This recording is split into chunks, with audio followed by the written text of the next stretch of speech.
চ্যানেলে সকল ভিউয়ার্সকে জানাই সুস্বাগত। আজকে নিয়ে এসেছি আরও একটি নতুন পর্ব, বাংলা বিষয়ের উপর একটি ভিডিও, যেখানে থাকছে বাংলা সাহিত্যের ইতিহাস, মধ্যযুগ, এছাড়া বাংলা ব্যাকরণ থেকে গুরুত্বপূর্ণ কিছু প্রশ্ন নিয়ে আলোচনা করেছি আজকের ভিডিওতে। আমরা সকলেই জানি আর কিছুদিন পরেই আমাদের বহু প্রতীক্ষিত এসএলএসটি পরীক্ষা হতে চলেছে।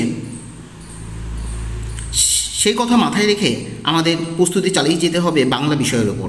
নবম দশম শ্রেণী বাংলা গ্রামার এবং বাংলা সাহিত্যের ইতিহাসের উপর এমসিকিউ টাইপের প্রশ্ন উত্তর করার চেষ্টা করেছি আজকের ভিডিওতে। আরেকটি কথা, যারা পূর্বের ভিডিওগুলি দেখতে পারোনি, 60 নম্বরের কোশ্চেন পেপার, সে বেঙ্গলি 60 নম্বরের কোশ্চেন পেপারগুলো যারা দেখতে পারোনি তারা অবশ্যই ডেসক্রিপশন বক্সে সেই লিঙ্কটি পেয়ে যাবে, সেটি ক্লিক করে সেই ভিডিওগুলি দেখে নেবে। তাহলে বন্ধুরা আজকে দেখে নিই আজকে সিরিজে কি কি আছে। আজকের সেটের 1 নম্বর কোশ্চেন বাংলা ব্যাকরণ ও সাহিত্যের ইতিহাস থেকে রয়েছে। ভ ধ্বনি। ভ ধ্বনিটি হলো, এর জন্য আমরা 4টা অপশন দেখতে পাচ্ছি, ABCD করে 4টা অপশন দেওয়া আছে। অঘোষ অল্পপ্রাণ স্পৃষ্টধ্বনি, ঘোষ মহাপ্রাণ ওষ্ঠধ্বনি, আরেকটি অঘোষ মহাপ্রাণ ওষ্ঠধ্বনি, এবং ডি নম্বরে আছে ঘোষ অল্পপ্রাণ ওষ্ঠধ্বনি। কোনটি হবে এ প্রশ্নের সঠিক উত্তর?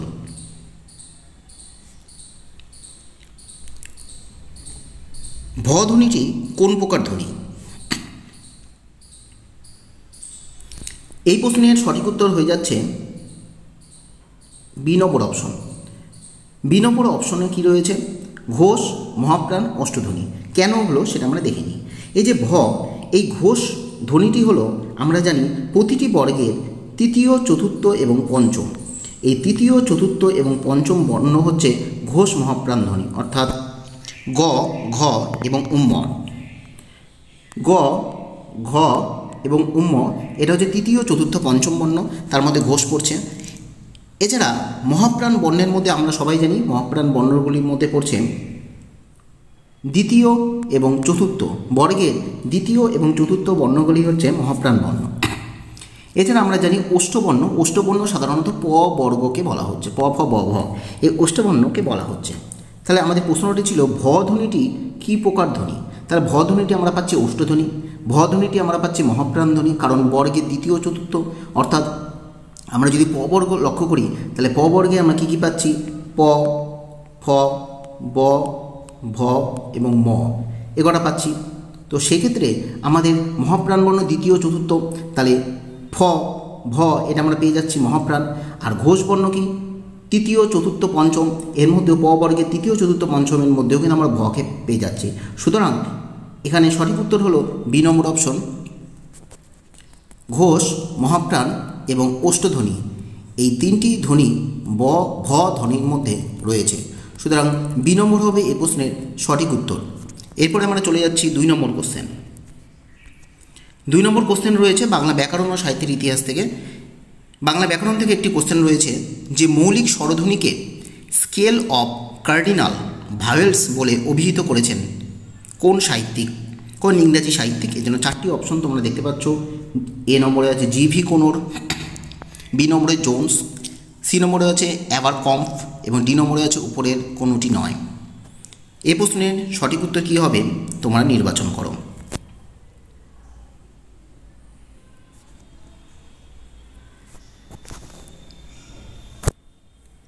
যে মৌলিক স্বরধ্বনিকে বলা হয় scales of cardinal vowels, scales of cardinal vowels, এ কথাটি কে বলেছিলেন? এ প্রশ্নের সঠিক উত্তর হয়ে যাচ্ছে বি নম্বর অপশন, জোন্স। বিজ্ঞানী বা ভাষাতত্ত্ববিদ জোন্স মৌলিক স্বরধ্বনিগুলিকে স্কেলস অফ কার্ডিনাল ভাওয়েলস বলেছিলেন, অর্থাৎ বি নম্বর হবে এ প্রশ্নের সঠিক উত্তর। এরপরে আমরা চলে যাচ্ছি কোশ্চেন নাম্বার 3 নম্বর কোশ্চেনে কী রয়েছে? বাংলা ব্যাকরণ থেকে একটি প্রশ্ন রয়েছে সন্ধিবিচ্ছেদ। প্রেষণ, এই প্রেষণ শব্দটি যদি সঠিক সন্ধিবিচ্ছেদ করি তাহলে কোনটি হবে? এর জন্য তোমরা 4টি অপশন দেখতে পাচ্ছ, প্রেযোগ সন, প্রযোগ সন, সি নম্বরে প্রযোগ এসন, ডি নম্বরে আছে প্রযোগ এসন। অর্থাৎ বানানগুলো আলাদা রয়েছে, উচ্চারণ একই, বানান আলাদা। তোমাদেরকে নির্বাচন করতে হবে প্রেষণ শব্দের সঠিক সন্ধিবিচ্ছেদ করলে কোনটি হবে উত্তর।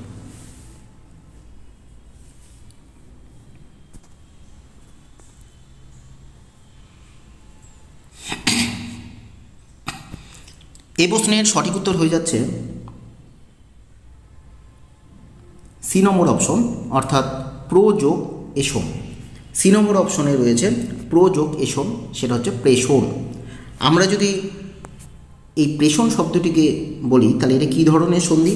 এটা হচ্ছে স্বরসন্ধি, যেটা আমরা পাই নিপাতনে সিদ্ধ স্বরসন্ধি, সেটা হচ্ছে প্রেষণ, অর্থাৎ প্রো যোগ এসন প্রেষণ। এটা হচ্ছে নিপাতনে সিদ্ধ স্বরসন্ধির উদাহরণ। তার মানে সি নম্বর হবে এই প্রশ্নের সঠিক উত্তর।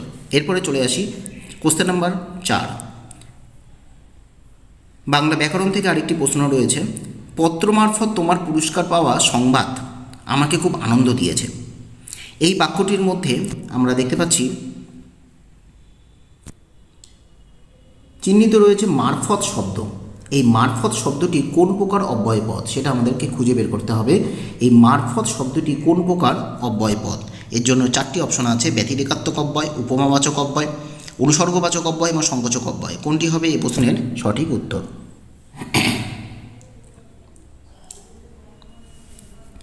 পত্র মারফত তোমার পুরস্কার পাওয়া সংবাদ আমাকে খুব আনন্দ দিয়েছে। পত্র মারফত অর্থাৎ দ্বারা, এখানে মারফত শব্দটি তাহলে কোন প্রকার অব্যয়পদের মধ্যে পড়ে যাচ্ছে? সঠিক উত্তর হয়ে যাবে সি নম্বর অপশন, অনুসর্গবাচক অব্যয়পদ হচ্ছে মারফত। এই অনুসর্গবাচক অব্যয়পদ আরও কিছু হতে পারে, যেমন বাবদ, তরে, প্রতি, উদ্দেশ্য, কারণে, নিমিত্ত, এগুলি প্রত্যেকটি অনুসর্গবাচক অব্যয়পদের উদাহরণ। তার মানে সি নম্বর হলো এই প্রশ্নের সঠিক উত্তর। এর পরবর্তী কোশ্চেন কী রয়েছে 5 নম্বর, সেটা আমরা দেখে নিব। বাংলা ব্যাকরণ থেকে একটি প্রশ্ন রয়েছে, ঋতু, এই ঋতু শব্দটি পদ পরিবর্তন করলে কী হবে? 4টি অপশন দেওয়া আছে, তোমাদের নির্বাচন করতে হবে ঋতু শব্দের প্রকৃত পদ পরিবর্তন করলে কোনটি হবে। তাহলে এই প্রশ্নের সঠিক উত্তর কী হতে পারে? এই প্রশ্নের সঠিক উত্তর হয়ে যাবে আর্তব, অর্থাৎ বি নম্বর হবে এই প্রশ্নের সঠিক উত্তর আর্তব। ঋতু হচ্ছে আর্তব। এই আর্তব শব্দটি কি? আর্তব শব্দটি হচ্ছে বিশেষণ পদ। আমরা জানি আর্তব শব্দটি বিশেষণ পদ এবং ঋতুটা হচ্ছে এখানে বিশেষ্য। সুতরাং আর্তব হবে এই প্রশ্নের সঠিক উত্তর, বি নম্বর হবে এই প্রশ্নের সঠিক উত্তর। এর পরবর্তী কোশ্চেন কী রয়েছে 6 নম্বর, সেটা আমরা দেখে নিব। নিপতির গর্ভনাশী করিয়াছ পথের ভিক্ষুক, এই বাক্যটিতে ক্রিয়ার কাল কী রয়েছে? নিত্য বর্তমান, পুরাঘটিত বর্তমান, ঘটমান বর্তমান না বর্তমান অনুকা? কোনটি হবে এই প্রশ্নের উত্তর? নিপতির গর্ভনাশী করিয়াছ পথের ভিক্ষুক,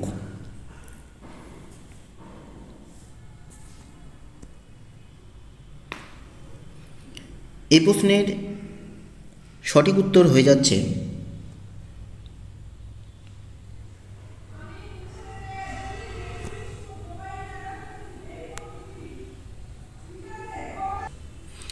এই প্রশ্নের যেটি সঠিক উত্তর হয়ে যাচ্ছে বি নম্বর অপশন, অর্থাৎ পুরাঘটিত বর্তমান। পুরাঘটিত বর্তমান, করিয়াছ, করেছ, ইয়াছ বিভক্তি যোগে পুরাঘটিত বর্তমান হয়। সুতরাং বি নম্বর হবে এই প্রশ্নের সঠিক উত্তর। এর পরবর্তী কোশ্চেন 7 নম্বর, কুঞ্জে কুঞ্জে গাহে পাখি, কুঞ্জে কুঞ্জে হলো ব্যাপ্তিসূচক স্থানাধিকরণ, একদেশ সূচক স্থানাধিকরণ, অধিকরণের লিপ্সা, নাকি উপরের কোনোটি নয়? এটি কুঞ্জে কুঞ্জে, সঠিক উত্তর কী হবে এই প্রশ্নের?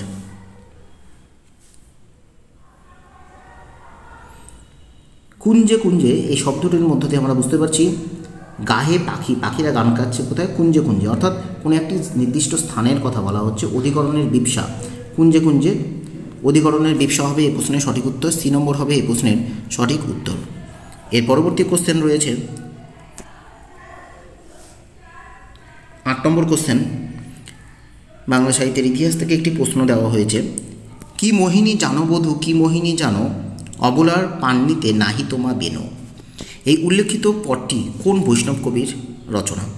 গোবিন্দ দাস, বিদ্যাপতি, চণ্ডীদাস এবং বলরাম দাস। কোনটি হবে এই প্রশ্নের সঠিক উত্তর?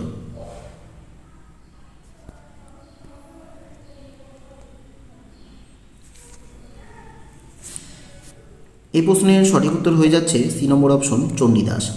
কি মোহিনী জানো বধূ, কি মোহিনী জানো অবলার পান্নিতে নাহি তোমার বেনো, এটি আমরা জানি চণ্ডীদাসের একটি বৈষ্ণব পদ। যেখানে এটি কোন পর্যায়ের পদ? এটি হচ্ছে প্রেম বৈচিত্র্য। প্রেম বৈচিত্র্য এবং আক্ষেপানুরাগ, প্রেম বৈচিত্র্য এবং আক্ষেপানুরাগ পর্যায়ের পদ হল চণ্ডীদাসের এই পদটি। তার মানে এই প্রশ্নের সঠিক উত্তর হয়ে যাচ্ছে সি নম্বর অপশন, চণ্ডীদাস। এর পরবর্তী কোশ্চেন 9 নম্বর। সাহিত্যের ইতিহাস থেকে আরেকটি প্রশ্ন রয়েছে, সৈয়দ আলাওলের পদ্মাবতী কাব্যের রচনাকাল কবে? অর্থাৎ সৈয়দ আলাওল যে পদ্মাবতী কাব্য লিখেছেন কত সালে কাব্যটি রচনা হয়েছে? এর জন্য 3টি অপশন দেওয়া আছে, কোনটি হবে এই প্রশ্নের সঠিক উত্তর?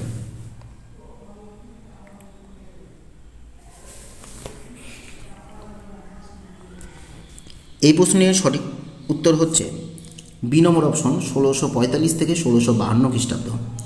সৈয়দ আলাওল তার পদ্মাবতী কাব্যটি লিখেছিলেন 1645 থেকে 1652 খ্রিস্টাব্দের মধ্যে। আমরা জানি মাগন ঠাকুরের নির্দেশে সৈয়দ আলাওল এই কাব্যটি লিখেছিলেন। জাইসির লেখা পদুমাবত কাব্য থেকে এটি গৃহীত হয়। সুতরাং বি নম্বর হবে এই প্রশ্নের সঠিক উত্তর। এর পরবর্তী কোশ্চেন 10 নম্বর। যার সম্পাদনায় শ্রীকৃষ্ণ বিজয় প্রথম মুদ্রিত রূপে প্রকাশিত হয়? 4টি অপশন দেওয়া আছে, তোমাদের নির্বাচন করতে হবে এই প্রশ্নের সঠিক উত্তর কী হবে। শ্রীকৃষ্ণ বিজয় কাব্যটি প্রথম মুদ্রিত রূপে প্রকাশিত হয় কার সম্পাদনায়?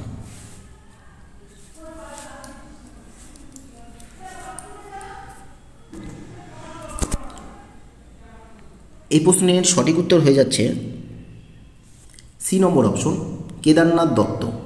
কেদারনাথ দত্ত সম্পাদনায় শ্রীকৃষ্ণ বিজয় প্রথম মুদ্রিত রূপে প্রকাশিত হয়। আমরা জানি শ্রীকৃষ্ণ বিজয় কাব্যটি পঞ্চদশ শতকের কবি মালাধর বসুর শ্রীকৃষ্ণ বিজয় কাব্য, এবং সেই কাব্যটি রচনা হয়েছিল 1473 থেকে 1480 খ্রিস্টাব্দের মধ্যে। মালাধর বসুর এই শ্রীকৃষ্ণ বিজয় কাব্যটি রচনা হয়েছিল। আর কেদারনাথ দত্ত শ্রীকৃষ্ণ বিজয় কাব্যটি প্রথম তার সম্পাদনায় মুদ্রিত রূপে প্রকাশিত হয়। এর পরবর্তী কোশ্চেন 11 নম্বর। আঘাত খেয়ে আমাদের অটল থাকা হবে। এই বাক্যটিকে যদি আমরা কর্তৃবাচ্যে পরিবর্তন করি তাহলে কি কি হবে? আঘাত খেয়ে আমাদের অটল থাকার চেষ্টা করতে হবে, এ একটা রয়েছে। আরেকটা রয়েছে আঘাত খেয়ে আমরা অটল না থেকে পারছি না, বি নম্বর। সি নম্বরে আছে আঘাত খেয়ে অটল রব।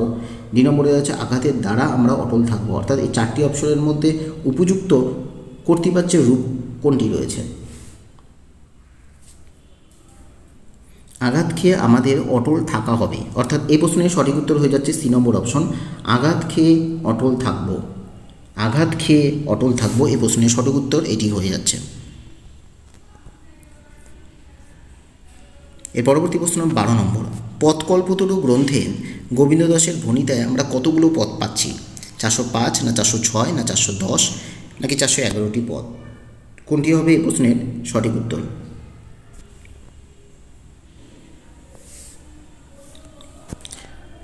পদকল্পতরু যে গ্রন্থ রয়েছে সেখানে গোবিন্দ দাসের যে ভণিতা পাওয়া গেছে সেখানে মোট কতগুলি পদ পাওয়া গেছে?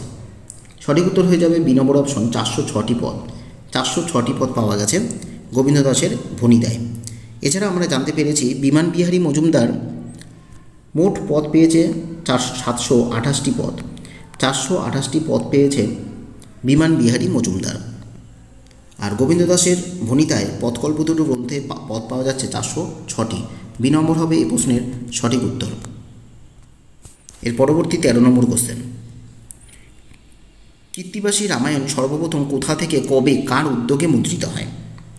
এ, ব্যাপটিস্ট মিশনারির উদ্যোগে শ্রীরামপুর মিশন থেকে 1802 থেকে 1844। বি আছে উইলিয়াম কেরির উদ্যোগে শ্রীরামপুর মিশন থেকে 1802 থেকে 1843 খ্রিস্টাব্দ। এবং সি নম্বরে আছে কলকাতা বিশ্ববিদ্যালয় থেকে 1803 থেকে 1840 খ্রিস্টাব্দে এবং শ্রীরামপুর মিশন থেকে। কিন্তু সঠিক উত্তর এই প্রশ্নে 3টি অপশনের মধ্যে সঠিক উত্তর কী হবে?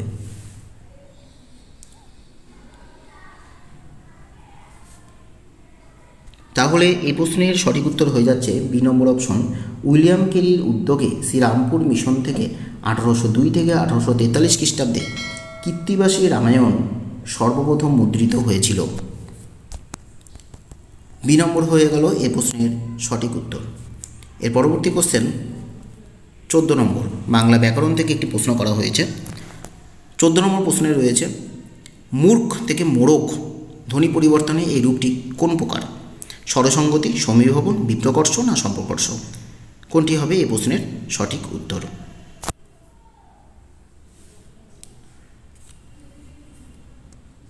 সঠিক উত্তর হয়ে যাচ্ছে সি নম্বর অপশন বিপ্রকর্ষ। স্বরভক্তি বা বিপ্রকর্ষ সেটা হচ্ছে মূর্খ থেকে মৌরক, এখানে ও ধ্বনির আগমন ঘটছে। স্বরভক্তি বা বিপ্রকর্ষ সি নম্বর হবে এই প্রশ্নের সঠিক উত্তর।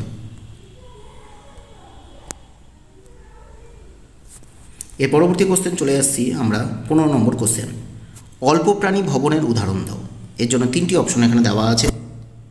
বন্ধ থেকে বাঘ, বৃত্ত থেকে বুড়া এবং বাঘ থেকে বাঘ। অল্প প্রাণী ভবনের উদাহরণ কোনটি হবে এ প্রশ্নের উত্তর?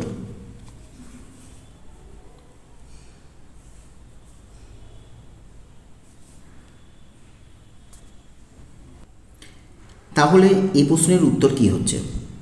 এই প্রশ্নের অল্প প্রাণী ভবনের উদাহরণ হবে সি নম্বর অপশন বাঘ থেকে বাঘ। কেন হলো সেটা আমরা দেখিনি। এখানে বাঘের ঘ রয়েছে প্রথম বর্ণ এবং বাঘের গ রয়েছে দ্বিতীয় বর্ণ, অর্থাৎ অল্প প্রাণী ভবন যেটি আমরা জানি বর্গের প্রথম বর্ণ এবং তৃতীয় বর্ণ, প্রতিটি বর্গের প্রথম এবং তৃতীয় বর্ণ সেটা হচ্ছে মহাপ্রাণ বর্ণ।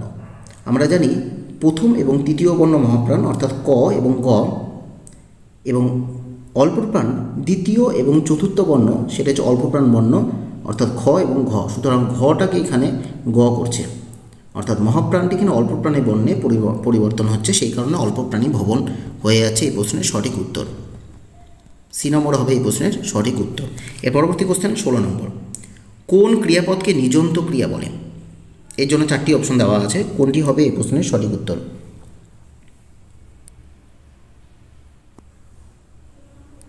এই প্রশ্নের সঠিক উত্তর হয়ে যাচ্ছে বি নম্বর অপশন প্রযোজক ক্রিয়া। প্রযোজক ক্রিয়াকে নিজন্ত ক্রিয়া বলে।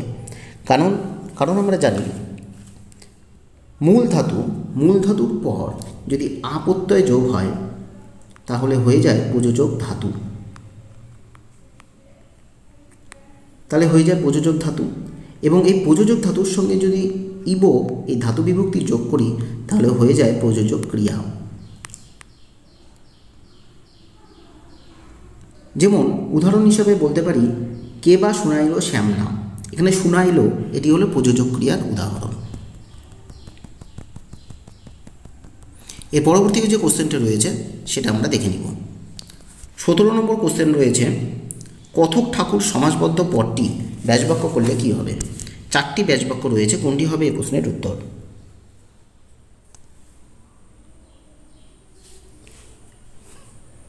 হ্যাঁ, এই প্রশ্নের সঠিক উত্তর হয়ে যাচ্ছে বি নম্বর অপশন যিনি কথক তিনি ঠাকুর। এটি কী ধরনের সমাস? এটি হচ্ছে সাধারণ কর্মধারয় সমাস।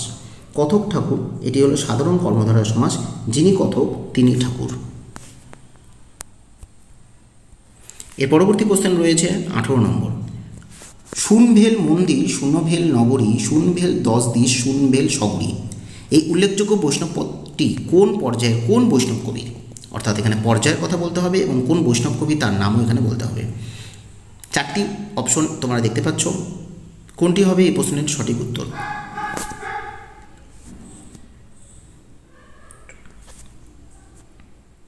হ্যাঁ, এই প্রশ্নের আমরা সঠিক উত্তর পেয়ে যাচ্ছি 3 নম্বর অপশন বিদ্যাপতির পদ লেখা। এটি মাথুর পর্যায়ের পদ। শুনভেল মন্দির শুনভেল নগরী শুনভেল 10 দিক শুনভেল সগরী, এটি বিদ্যাপতির মাথুর পর্যায়ের পদ। এরপর আমরা চলে যাব 19 নম্বর কোশ্চেন। জ্ঞান দান করলে বাড়ে বই কমে না, এটি কোন প্রকার অব্যয় পদ? এই যে বই যে পদটি রয়েছে এটি কোন প্রকার অব্যয় পদের উদাহরণ? এখানে 4টি অপশন আমরা দেখতে পাচ্ছি। অনুসর্গবাচক, ব্যতিরেকাত্মক অব্যয়, বিয়োজক অব্যয়, সংযোজক অব্যয়। কোনটি হবে এই প্রশ্নের সঠিক উত্তর?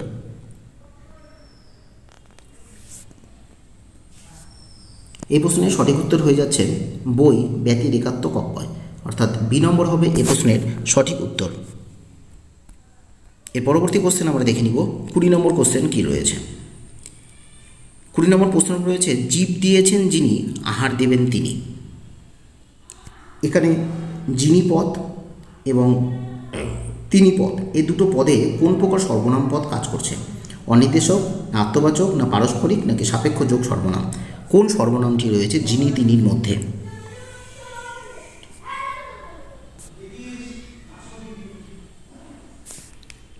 তাহলে এই প্রশ্নের যেটি সঠিক উত্তর হয়ে যাচ্ছে ডি নম্বর অপশন সাপেক্ষ যোগ সর্বনাম পদ। যিনি এবং তিনি, জীব দিয়েছেন যিনি আহার দেবেন তিনি, এটি সাপেক্ষ যোগ সর্বনাম পদের প্রকৃষ্ট উদাহরণ। আজকে বাংলা সাহিত্যের ইতিহাস, মধ্যযুগ এবং বাংলা ব্যাকরণ থেকে এই কয়েকটি গুরুত্বপূর্ণ প্রশ্ন নিয়ে আলোচনা করলাম। তোমাদের ভিডিওটি কেমন লাগলো সেটা অবশ্যই জানাবে। আর যারা নতুন ভিউয়ার্স আছে তারা অবশ্যই চ্যানেলটির পাশে থাকতে সাবস্ক্রাইব করে রাখবে। ধন্যবাদ।